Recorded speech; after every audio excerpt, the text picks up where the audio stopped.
there wasn't one thing, and some people talk about, the aftermath of COVID. I left 12 months after, we'd continued on with life. There was nothing politically particularly going on. Polling wise, we were, a few points shy of where we were when I was elected. There was nothing particularly dramatic, and I wanted it that way because I think it's okay to leave without scandal or death or loss, but actually just because you know that you're not able to continue to be the type of leader that you need to be in that job. Sometimes there's a responsibility to leave. Why do you think so many politicians have difficulty doing that? So many people stay too long at the fair. They don't want to give up the power, the prestige, whatever it is. Too long at the fair. I love that turn of phrase. It makes it sound like it's a really good time. Too long at the gauntlet. I understand how it happens.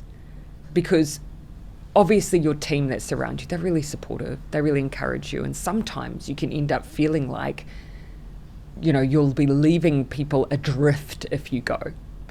And also it's a lonely decision. You can't talk to too many about it, because if it gets out that you're thinking of leaving, that can be in itself, that can make the decision for you. And so I totally understand how it happens.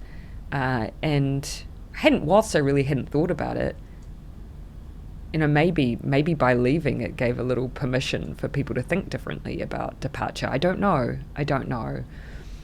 All I know is no one really particularly supported me to leave, and so I had to do it in spite of the views of others. And so I can see how that happens for politicians. Yeah. The pressure, and the pressure also people whose livelihood depends on your staying put. Yeah. It may inadvertently kind of pressure you to stay because they're thinking a lot about themselves, understandably. And, for me, it was, we were 1 year out from another election. And I believed, that we had so much more work to do on climate change, housing, child poverty, things that really mattered to me. So winning mattered to me because that was the only way to keep making a difference on those things. But it didn't mean I personally needed to win. And there was a part of me that thought, when you govern through COVID, you bring baggage. You do. It's the privilege and the price of the job. I ended up having to make decisions that I knew were unpopular. I knew they were unpopular and that I'd pay a price for them. But I thought if people survive this pandemic because of it, then that's worth it. But it did mean that I saw myself as a bit of a flashpoint for some people. And if leaving could bring the temperature down in politics, that would be worth it too.